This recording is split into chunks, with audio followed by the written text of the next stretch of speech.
Bismillahirrahmanirrahim. Assalamualaikum warahmatullahi wabarakatuh. Pemirsa MTA TV dan pendengar radio dimanapun Anda berada, bagaimana kabar Anda hari ini? Semoga senantiasa dalam keadaan sehat walafiat dan dalam lindungan Allah Subhanahu wa Ta'ala.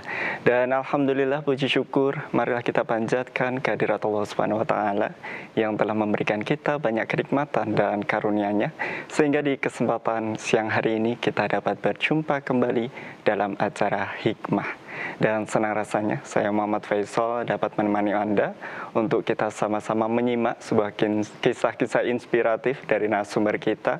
Tentunya untuk kita ambil hikmahnya dan pembelajaran untuk sebagai pendorong semangat bagi kita menuju diri yang lebih baik.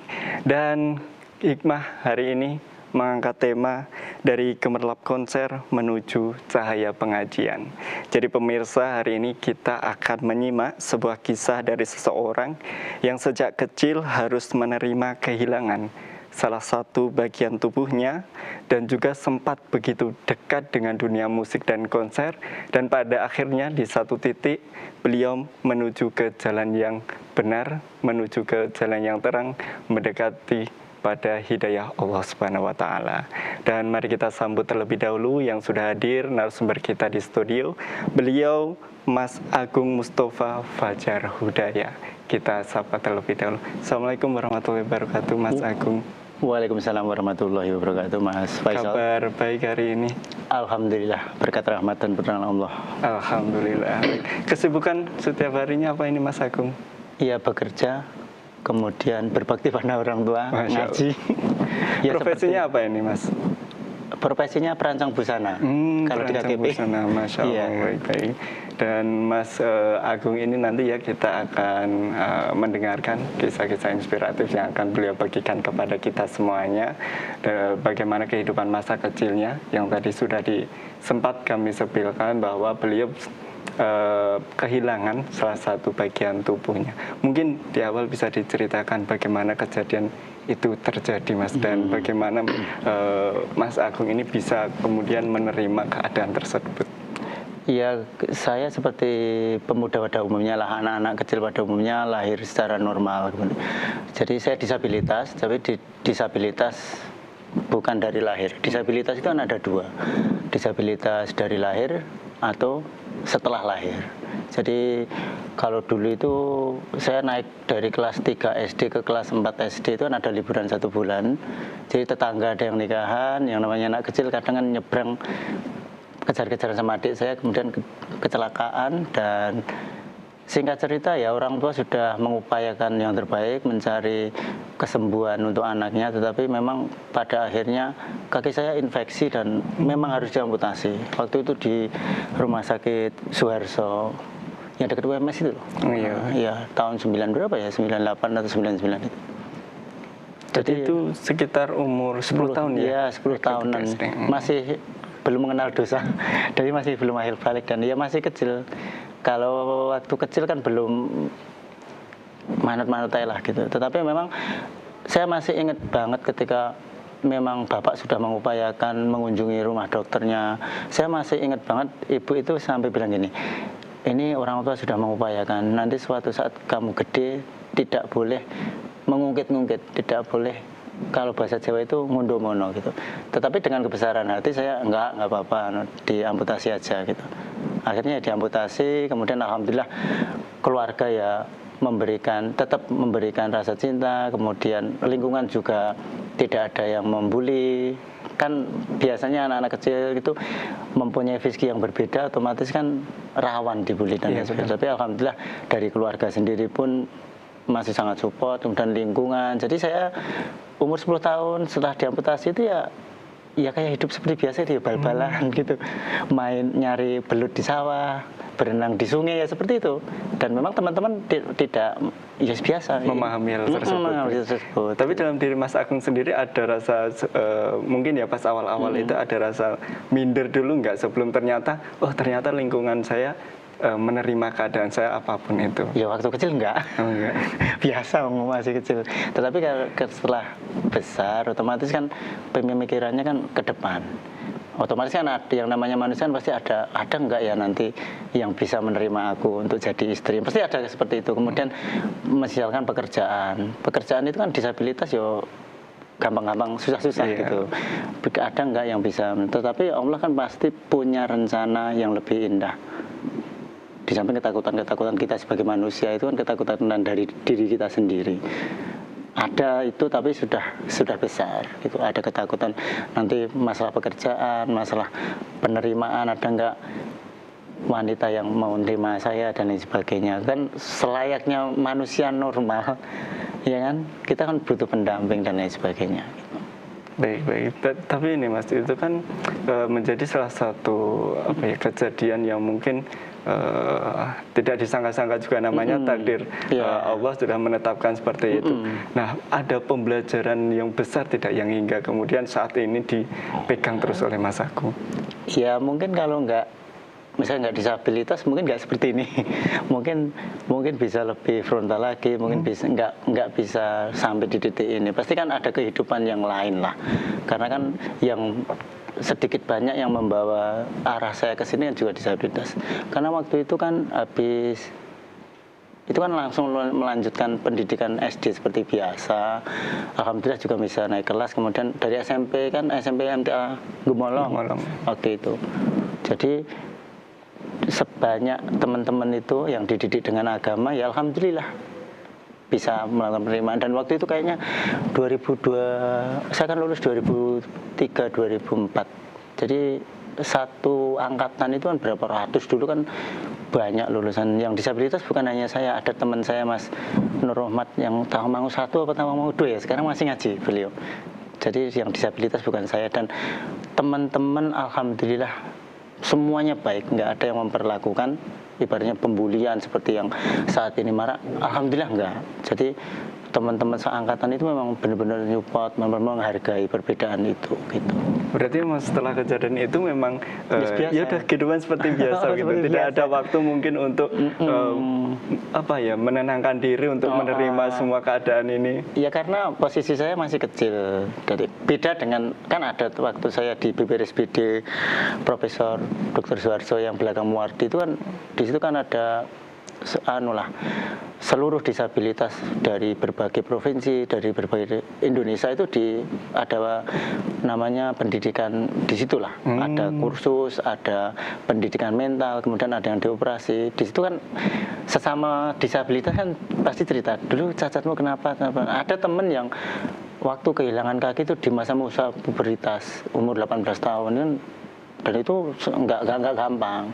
Kalau saya kan alhamdulillah masih kecil, disabilitasnya masih alhamdulillah. Jadi gampang penerimaannya. Penyembuhannya. Beda dengan mungkin di fase-fase mungkin mau nikah, kemudian mau ke jenjang pendidikan yang lebih tinggi, masa pubertas itu kan ya lebih sulit lagi. Jadi kalau saya kan masih kecil, kemudian didukung keluarga, lingkungan yang alhamdulillah baik, jadi ya rumangsaku ya nggak cacat, nggak disabilitas gitu. Oke. Kalau kehidupan Mas Agung setelah after sekolah itu apa kehidupan setelahnya? Saya vakum 2 tahun kan, 2003 2004 itu. Setelah itu kan saya ke BPRSBD Profesor Dr. Suharso, itu tempat rehabilitasi sentrum untuk anak-anak disabilitas seluruh Indonesia. Jadi disabilitas di sana itu dikasih skill, kemampuan, kemudian yang membutuhkan operasi ya dioperasi. Kan mohon maaf ya, ada yang dari kecil itu lahir telapak kakinya seperti ini, dioperasi itu bisa. Maksudnya lewat operasi sekali, 2 kali atau 3 kali itu bisa. Teman-teman saya ada yang seperti itu. Jadi kalau ada penanganan tingkat lanjut medis itu bisa ditangani seperti itu, dan itu seluruhnya dibiayai oleh pemerintah. Jadi saya sekitar 1,5 tahun apa 2 tahun gitu. Jadi 2006 sampai 2007. Jadi di situ kemudian banyak teman senasib, kemudian sepenanggungan gitu kan, ngerasa tidak sendiri. Akhirnya kan dari situlah ibaratnya kenal dunia luar yang lebih sama warnanya dengan kita gitu. Kalau kita kumpul dengan teman-teman yang lain kan mayoritas tetap normal tetap sempurna ya, gitu. Tetapi di BPRSBD semuanya disabilitas dengan tingkat cacatnya, tingkat kekurangannya sendiri-sendiri. Baik. Kemudian setelah dewasa tadi kan Mas Agung kan sempat bahwa sekarang menekuni profesi busana. Nah, terjun ke situ apakah juga dari itu tadi pelatihan yang disebutkan tadi? Jadi 2006 itu saya lewat Dinsos Ragen, saya diantar bapak saya ke situ biar mendapatkan skill, karena waktu itu saya sudah berpikir ke depan disabilitas itu kan nggak mungkin toh kita bekerja menggunakan dengan fisik, meskipun mungkin tapi akan terlalu berat. Jadi saya berpikir gimana caranya bekerja menggunakan skill yang tidak menggantungkan sepenuhnya lewat tenaga. Jadi waktu itu ada pelatihan jahit, ada pelatihan ukir, ada desain grafis, waktu itu ada bengkel dan lain sebagainya. Kemudian saya tanya ke kakak kelas apa yang sekiranya itu pekerjaan yang kira-kira enak gitu. Maksudnya ya semua ya berat, cuman dengan kondisi fisik seperti ini apaan? Jahit aja. Selama manusia itu berpakaian, insya Allah masih. Oh iya udah. Gitu. Akhirnya masuk ke jahit. Baik, kalau mengenai ini Mas Agung kan juga sebagai dulu di masa lalu penggemar dunia musik. Nah, terjun ke dunia musik, suka ngefans dengan dunia musik dan konser ini, titik awalnya bagaimana, Mas? Titik awalnya di Solo. Di Solo itu kan dalam tanda kutip itu kan rumahnya disabilitas, karena kan di situ ada BPRSPD itu. Jadi di sana itu nggak ada diskriminasi, nggak ada pembulian, karena memang pusatnya gitu. Banyak teman-teman yang dari luar Jawa itu di Solo itu betah karena dapat perlakuan seperti itu.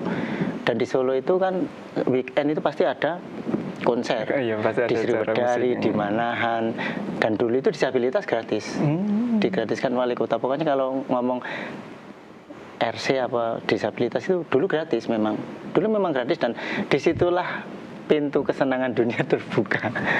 Jadi nonton gratis, siapa tuh yang nggak pengen nonton gratis, kemudian kita pakai tongkat dan lain sebagainya. Dari 2006 itulah awal kecintaan, maksudnya kenal dunia musik, karena memang 2000-an itu kan band-band Indonesia banyak, dari Jambro, Ceylon Seven, kemudian dari sampai 2010 itu kan band itu kan mengembang, dan itu band Melayu naik-naiknya, Kangen Band itu naik-naiknya, Kangen Band, Republik, Draft, Hijau Daun kan baru-baru aja. Jadi waktu itu memang dunia musik band itu memang lagi up-nya banget. Baik, tapi kan kalau kita sama-sama melihat, kalau melihat konser itu kan pasti yang fisik yang sering ibaratnya banyak gerak fisiknya.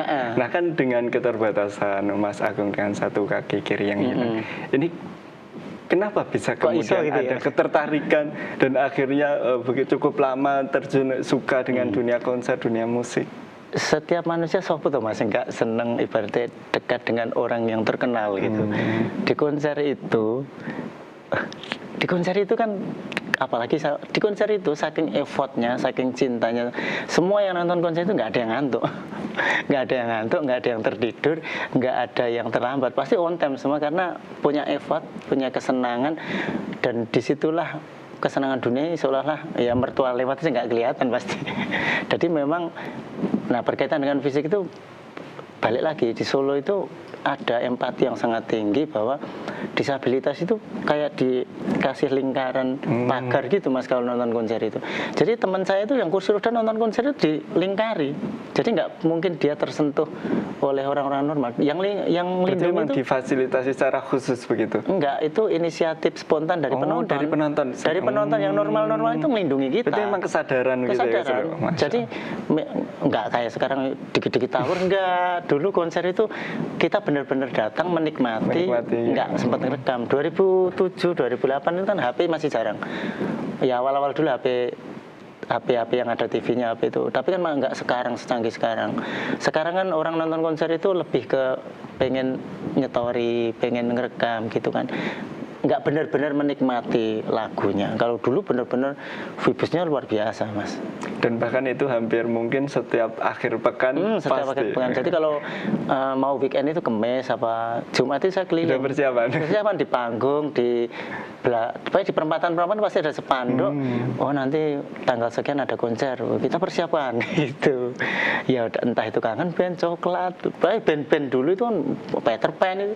Kalau di Solo itu Andra and the Backbone, dulu Andra and the Backbone, Coklat, kemudian Peter Pan, dulu masih Peter Pan, sekarang kan wah Kangen Band itu saya bisa naik panggung nyanyi nyanyi duet sama Dodi.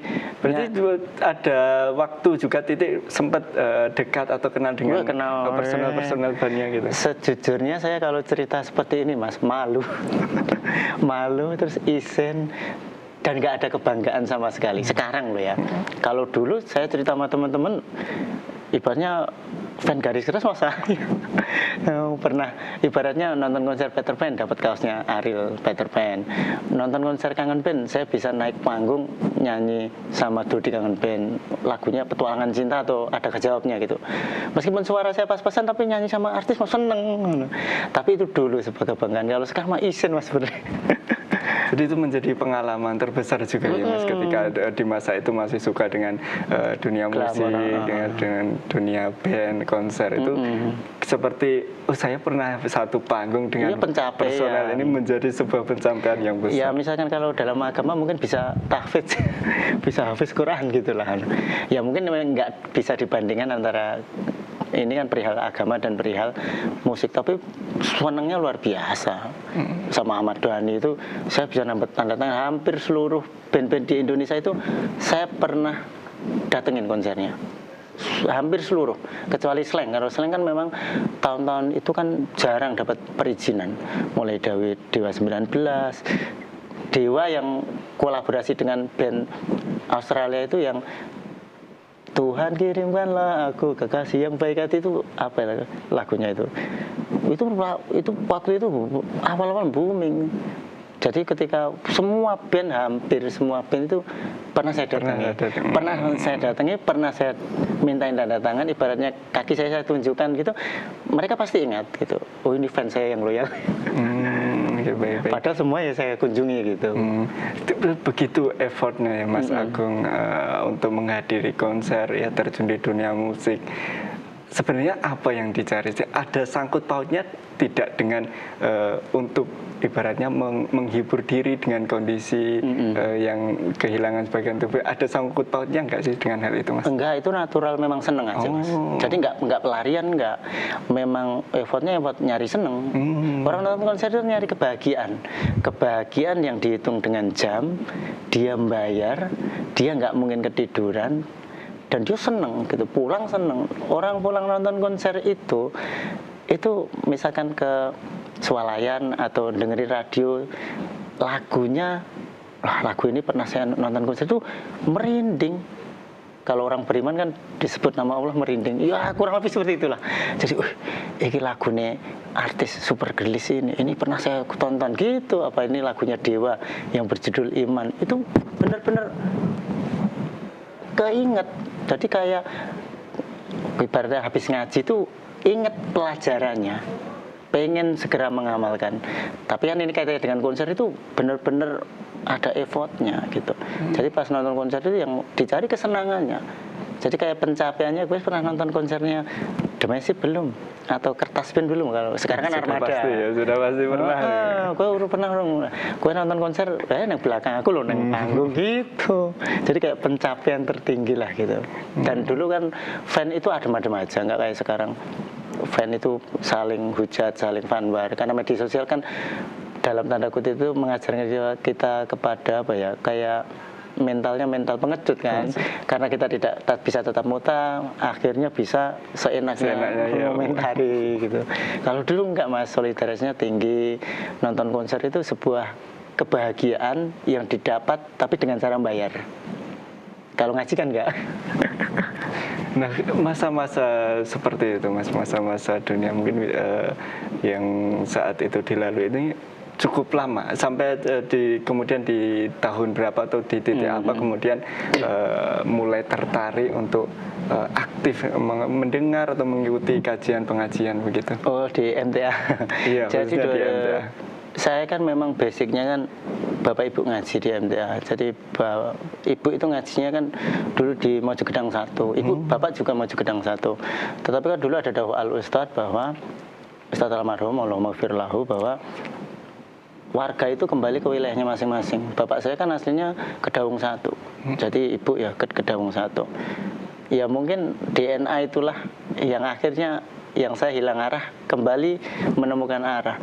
Jadi 2006 sampai 2007 akhir 2008 itu kan saya di Solo kan konser sudah satu. Kemudian saya kerja di Bekasi sama teman saya Mas Woto, teman tetangga desa gitu, sama-sama disabilitas ke Bekasi itu ya di sana lebih sering lagi toh.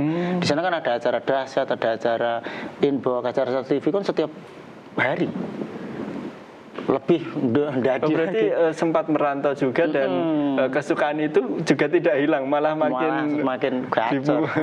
Semakin ya, karena memang kalau dulu kan yang di Bekasi itu kan hiburannya ya kayak di Eropa, di Inggris itu kan orang satu pekan itu kerja capek, hiburannya bola, hiburannya gitu. Kalau saya itu hiburannya untuk melepas capek itu ya nonton konser, ketemu artis, ketemu orang-orang terpandang dan lain sebagainya, seneng tuh Mas waktu itu. Kalau sekarang mah ya biasa. Ya, dan kemudian mulai berbalik arah ataupun kembali ke tadi sampaikan DNA-nya bahwa memang sejak kecil sebenarnya orang tua juga sudah mengaji. Dan itu di tahun berapa itu tadi Mas? Mulai kembali berbalik arah tadi menuju jalan yang benar. MTA lah gitu. Saya itu kan 2006 2007 di Solo. Di Solo itu maksudnya ya saya masih Islam, ibaratnya dulu itu nonton konser di alun-alun Kidul itu konser Ahmad Dhani sama band itu maghrib, saya sudah berpikir ini konser maghrib waktu sholat nonton konser kan baru mulai konser kan jam 8-an mulainya, ini kalau mati udah nggak sahid ini. Saya udah tahu seperti itu. Jadi sudah masuk ke ruangan ya saya keluar masih sholat di Masjid Agung, masjid yang keraton itu. Tetapi ibaratnya balik lagi itu eranya band itu kan sampai 2009 2010. Saya kan 2008 itu kan ke Jakarta, ke Bekasi. Soalnya saya main di 2009 itu kan eranya sudah K-pop. Band-band itu kan sudah nggak dulu K-pop dari Korea itu 2NE1, SNSD, Girls' Generation dan lain sebagainya itu sudah First Minute gitu udah mulai masuk lah. Pasarnya Indonesia pasar yang gede gitu. Bahkan ada konser juga. Jadi saat itulah 2000 itu kan jadi 2010, 11, 12, 13, 4 tahun lah kurang lebih. Nah, ada satu momen menarik ketika kalau nggak 2013 atau 2014 itu salah satu personelnya 2NE1 itu CL21 itu mengeluarkan album single judulnya itu Metal Breakdown. Metal Breakdown itu di menit 1,4 atau 1,14 itu backsoundnya itu Anaba. Nah, jadi saya sebagai orang Islam kemudian ini ayat Al-Quran dijadikan backsound, itu saya dengan fandom itu ya fans klubnya lah 2NE1 itu adu argumen. Alasan manajemennya kan untuk sebagai kejutan fan Arab karena ketidaktahuannya bahasa Arab sama bahasa ayat kan bagi orang awam kan nggak tahu gitu. Tapi hati ini kan bergejolak, nggak bisa, ini iman nih, ini tauhid, ini nggak bisa ditawar-tawar. Jadi sempat, disitulah mulai akhirnya kan lambat laun ketenangan, kebahagiaan yang saya kira itu kebahagiaan, puncak kebahagiaan, ternyata ya menimbulkan kegelisahan, berbenturan hati dan lain sebagainya. Akhirnya 2014-an akhir itu sudah saya ada agenda balik ke kampung membangun usaha. Jadi saya sudah mulai hijrah ngaji di Majelis Tafsir Al-Quran. Tapi waktu itu awal-awal ya rambutnya masih semirah, dandanannya masih gitu. Baik Mas Agung, kita harus jeda terlebih dahulu. Insya Allah kita lanjutkan kembali perbincangan kita di sesi yang kedua. Baik pemirsa MTA TV dan pendengar radio dimanapun Anda berada, kita harus jeda terlebih dahulu dan insya Allah kita akan kembali lagi. Untuk itu jangan kemana-mana, tetap bersama kami di Hikmah MTA TV.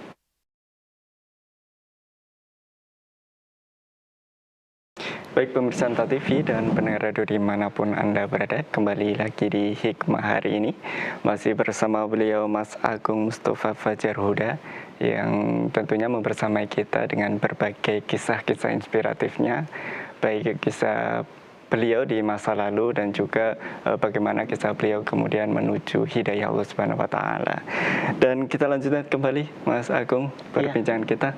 Namun sebelumnya kami ingin tahu ini di meja ada dua alat yang disajikan di situ. Itu apa itu sebenarnya Mas? Oh, ini seperangkat alat untuk mendatangi konser. Ini kenang-kenangan kami. Jadi waktu dulu ini, kalau dulu ya ini harganya 300-an, tapi ini dulu giveaway hadiah. Jadi kalau kita berangkat konser ini kan K-pop ya, ini 21. Ini original. Dulu harganya 250. Tapi ini giveaway. Jadi kalau sudah pegang kayak gini, itu kayak Ustadz pegang Al-Qur'an.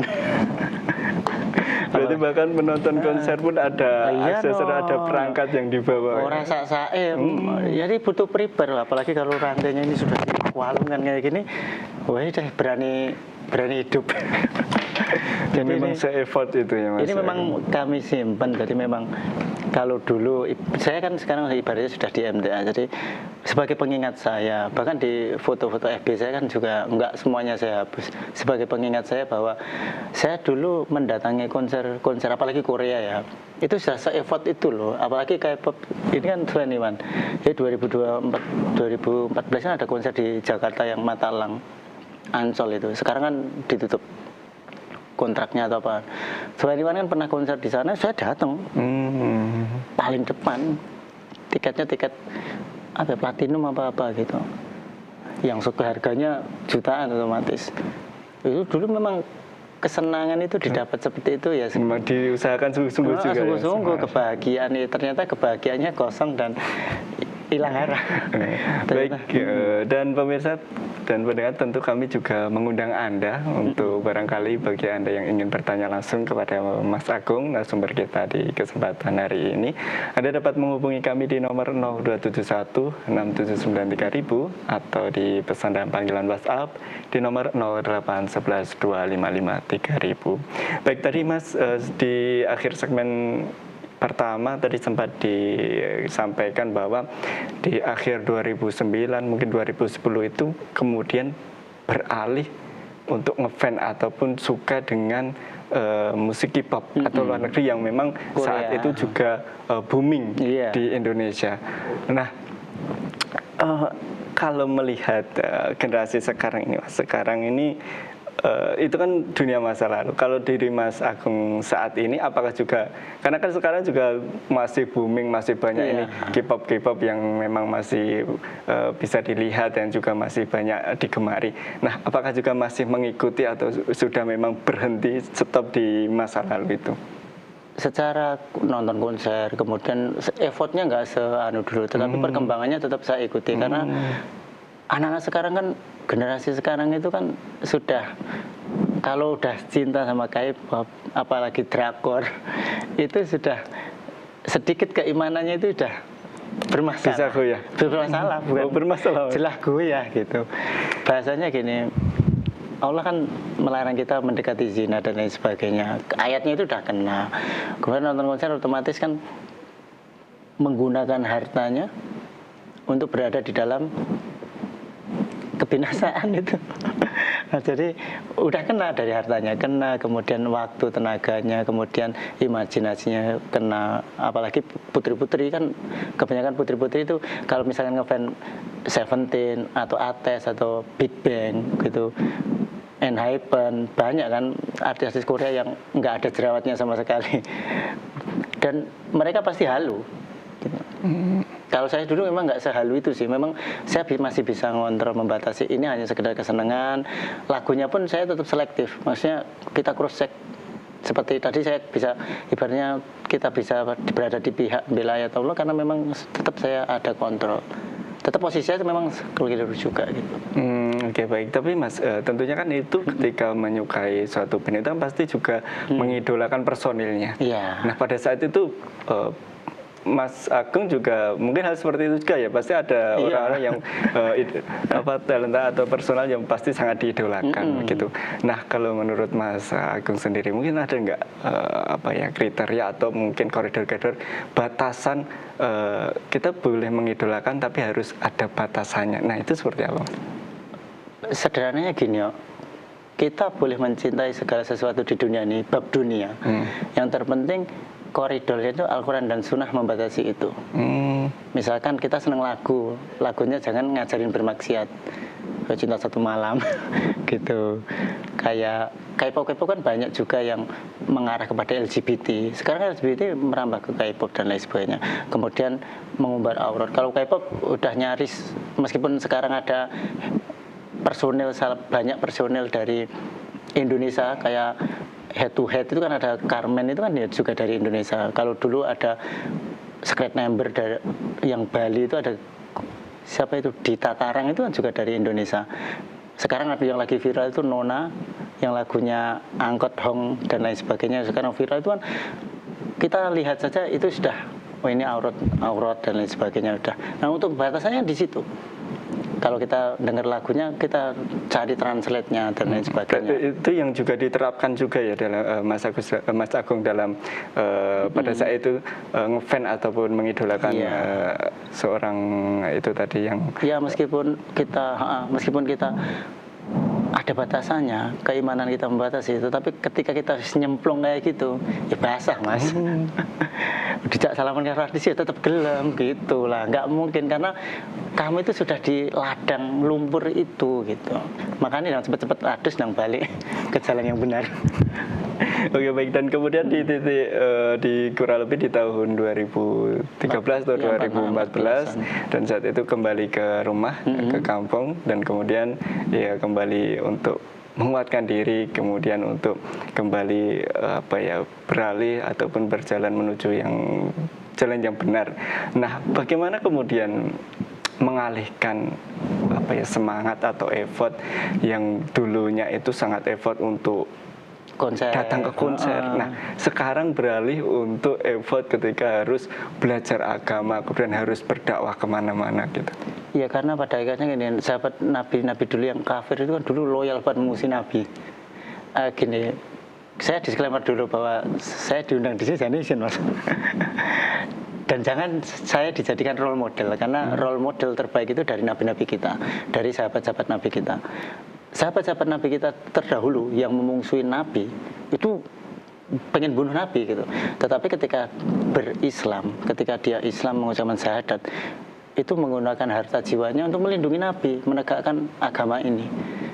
Saya sedikit mencontoh sahabat-sahabat Nabi itu. Maka kalau dulu saya menggunakan harta jiwa saya untuk nonton konser, saya juga harus benar totalitas, ikhlas di dalam hijrah ini gitu. Kalau hijrah itu mah gampang Mas.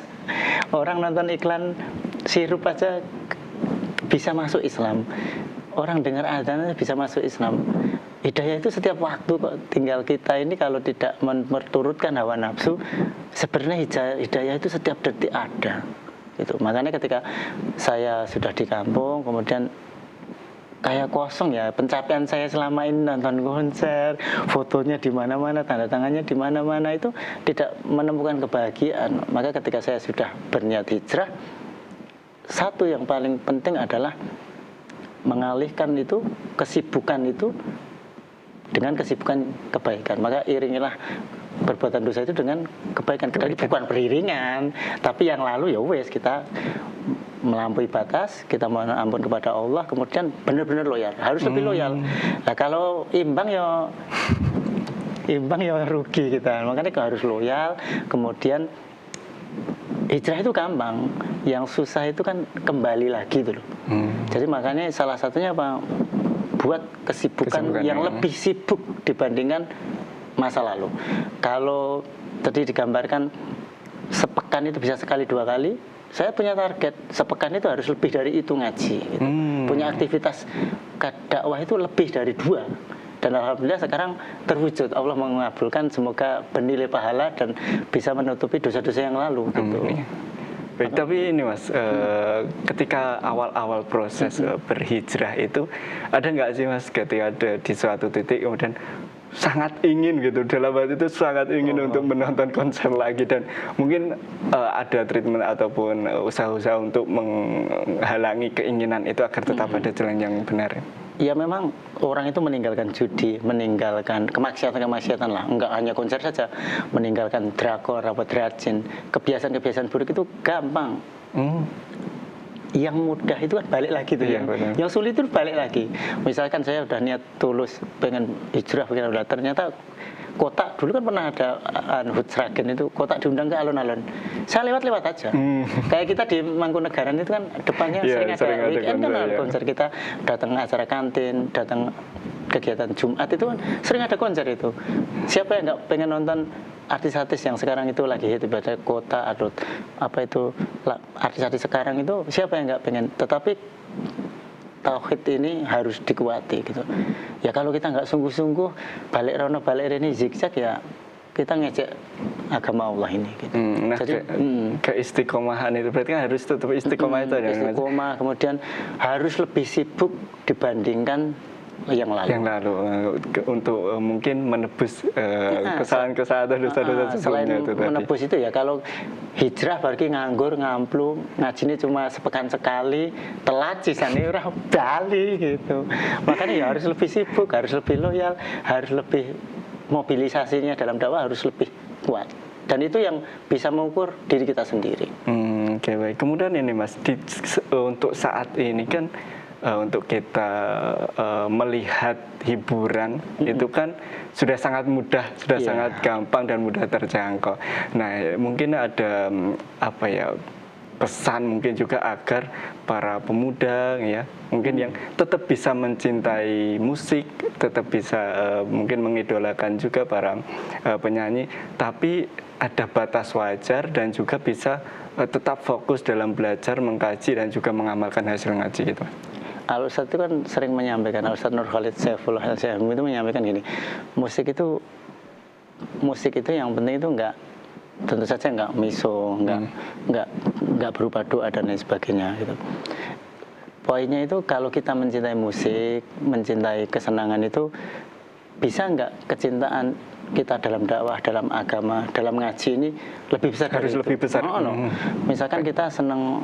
Kalau dulu saya masih senengnya Cinta Rasul dulu, sebelum era K-pop itu booming. Cinta Rasul itu dari volume 1 sama volume 7 saya punya albumnya, volume 6. Terakhir kan volume 6.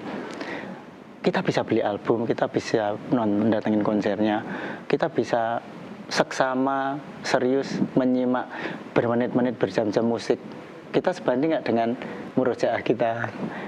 Ngaji 1 jamnya ngantuk, tapi dengerin musik nggak ngantuk, itu jadi evaluasi kita gitu. Kalau condong kepada musik, drakor itu lebih khusyuk, istiqomah, bahkan dalam pelafasannya, dalam melafalkan lagu Koreanya lebih fasih, itu bermasalah imannya. Ya, betul. Ini yang ngomong yang suka nonton konser gitu. Saya belum sempurna, tapi sudah bergeser gitu. Jadi misalkan lagu-lagu itu kan sekarang gampang kan, di YouTube kan ada translate-nya, kemudian dicek beneran apakah ini lagunya tentang perempuan dengan perempuan, itu kan LGBT, udah tinggalin gitu. Memang gini, di dalam Al-Anfal 48:43 di ayat-ayat Allah itu sudah dijelaskan, Allah kok yang ngomong bahwa setan itu menjadikan terasa indah perbuatan dosa. Hal apapun lah, konser, mau pacaran, mau apa, setan jadi yang terasa indah. Apa ada kita mendengar kisah orang pacaran mau berzina, kemudian ada ketakutan nanti kalau hamil gimana ya? Nggak ada. Tetapi kalau kita mau menikah, jelas belum menikah, jomblo ini, kita mau menikah, itu pasti ada ketakutan, bisiki setan. Kamu bisa nafkain enggak?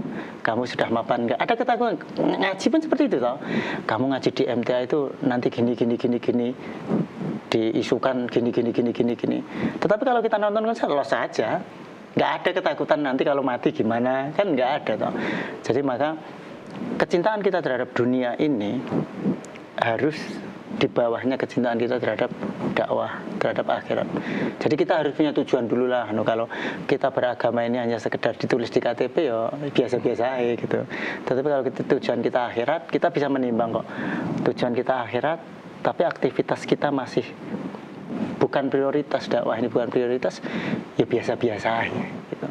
Dan sahabat-sahabat Nabi dulu yang dijamin masuk surga itu beragama itu bukan biasa-biasa aja, luar biasa. Menafkahkan hartanya, jiwanya untuk jalan jihad ini. Kalau kita mah masih biasa-biasa, saya tentunya masih biasa-biasa aja. Kalau Mas Agung berarti saat ini sudah berkeluarga? Ya alhamdulillah. Dan menikah itu sudah ketika sudah berhijrah atau mungkin masih di saat masa-masa kelam itu? Alhamdulillahnya sudah berhijrah. Kalau saya nonton konser dapat istri ya nggak karuan genah ya Mas. Alhamdulillah saya udah ngaji. Saya kan ngaji 2013 atau 2012 gitu. Saya sudah mulai mengaji. 2014an ke sini sudah mengikuti aktivitas seperti TPQ, kemudian kepemudaan, elemen pemuda, aktivitas pemuda itu saya ngambil gini. Di atas 92 di perang Tabuk dulu, zaman Nabi dulu kan perang Tabuk kan berat. Tetapi kesempatan itu kan hanya sekali. Saya menganggap perjuangan dakwah itu ketika ada kesempatan diambil gitu.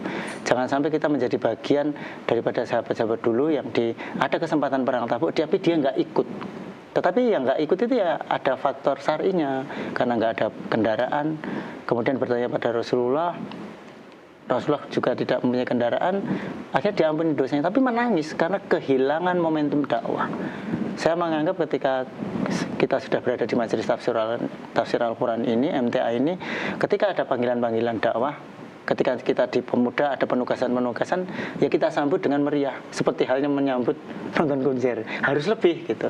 Tetapi tentu saja di MTA ini kan harus lillah, filah, harus dengan atas dasar karena Allah. Harus ikhlas, nggak dibayar. Maka dengan rutinitas kesibukan itulah membangun effortnya. Makanya 2014 saya nikah kan 2000 habis Covid itu 2002 kalau nggak salah, 2022 atau 2001. Istri saya nontonnya, saya salah nyebut. Tanggal 6 bulan 10 kalau nggak salah. Bulan 9 ya nggak salah saya nyebut nanti saya ramu. Bermasalah ini nanti sampai rumah. Jadi 2021 habis Covid masih itu alhamdulillah menikah, tentu saja pakai jalan yang Allah fasilitasi dengan ta'aruf. Waktu itu kenal sama Ustadz Margono waktu pertemuan guru daerah Sesragen gitu, saya dikiranya sudah menikah. Oh saya belum Ustadz gitu. Saya tawari gitu. Kemudian alhamdulillah Allah permudah. Jadi saling ta'aruf, kemudian nador ketemu. Saya terbuka dari awal kondisi saya seperti ini. Kemudian alhamdulillah kekurangan bisa diterima, dan tentu saja saya juga apa yang masuk kekurangan ya harus kita punya effort sebagai pemimpin, kita juga harus menjadi contoh yang baik. Tentu saja yang namanya berumah tangga itu kan seumur hidup belajar. Jadi saya juga masih belajar sebagai pemimpin untuk istri dan anak-anak saya kelak. Dan bahkan dengan banyaknya kesibukan dalam menuntut ilmu, kemudian dalam berdakwah ini juga istri secara pribadi dan keluarga itu sangat mendukung ya. Ya alhamdulillahnya support karena saya dapat jodohnya di MTA. Artinya putri-putri di MTA itu sebenarnya secara keseluruhan sudah tahu, keluarga MTA sudah tahu bahwa rutinitas kita itu rutinitas dakwah. Alhamdulillah istri sangat mensupport, sangat mendukung. Bukan sekedar pakai hati tapi logistiknya sangat kuat. Jadi istri memang ketika saya keluar pintu rumah, kalau nggak kerja ya pasti untuk MTA, maksudnya untuk MTA itu lewat MTA ini untuk dakwah Islam gitu. Baik Mas Agung, kita ada di akhir perjumpaan. Mungkin sebelum diakhiri barangkali ada sedikit pesan baik untuk diri sendiri ke depannya dan juga untuk para pemirsa dan pendengar agar mungkin memotivasi untuk bahwa berhijrah ini memang pasti akan ada jalannya untuk menuju diri yang lebih baik. Bagi pemirsa TV dan ini radio juga ya. Baik, iya. Ya. Ini pesan dari orang yang pernah hilang arah. Saya pernah orang dari luar, saya masuk di MTA ini, maka jangan keluar dari MTA ini, karena Majelis Tafsir Al-Quran adalah lembaga yang punya support system yang jelas. Kita sudah berada dalam wadah jamaah yang kita bersama itu karena takwa. Ini bukan hanya untuk pemuda-pemudi saja, tapi untuk bapak ibu kita, untuk orang tua. Mari perhatikan generasi kita. Jangan sampai generasi kita itu dirusak lewat musik, lewat K-pop, lewat fashion, lewat food, makanan dan lain sebagainya. Nah, untuk teman-teman yang mau hilang arah, mau keluar dari majelis ini, ngajinya masih aras-arasan, mari kita temukan tujuan kita hidup ini. Mati itu tidak pernah ngabari kapan, tidak harus nunggu usia tua, tidak harus sakit dulu. Maka bentuklah rutinitas kebaikan itu di Majelis Tafsir Al-Quran ini. Semuanya sudah ada. Bagi yang cinta otomotif bisa gabung di tim parkir, ya kan? Semuanya ada bidangnya. Jadi mari kita buat rutinitas kita, mobilitas kita ini mobilitas dalam dakwah, sehingga sewaktu-waktu ketika kita meninggal dalam keadaan dakwah, atau sebagai jamaah yang mendengar kajian, gak mendengar musik, gak mendengar drajin, apalagi drakor gitu. Itu dari saya. Baik, terima kasih Mas Agus. Tentunya ini sangat menginspirasi. Mohon maaf Mas Agung ya, Mas Agung. Tentunya ini sangat menginspirasi bagi kita semuanya, dan semoga kedepannya diperlancar, tentunya diperlancar oleh Allah Subhanahu Wa Taala, dan tentu diridhai Allah Subhanahu Wa Taala. Baik, assalamualaikum warahmatullahi wabarakatuh. Waalaikumsalam warahmatullahi wabarakatuh. Baik, pemirsa MTA TV dan pendengar radio dimanapun Anda berada, demikian dia sajian hikmah hari ini, dan semoga apa yang kisah-kisah yang sudah beliau ceritakan, bagikan kepada kita, tentu mendorong kita untuk menjadi diri yang lebih baik. Dan akhirnya saya Muhammad Faisal mewakili rekan yang bertugas mohon undur diri. Akhirul kalam, wassalamualaikum warahmatullahi wabarakatuh.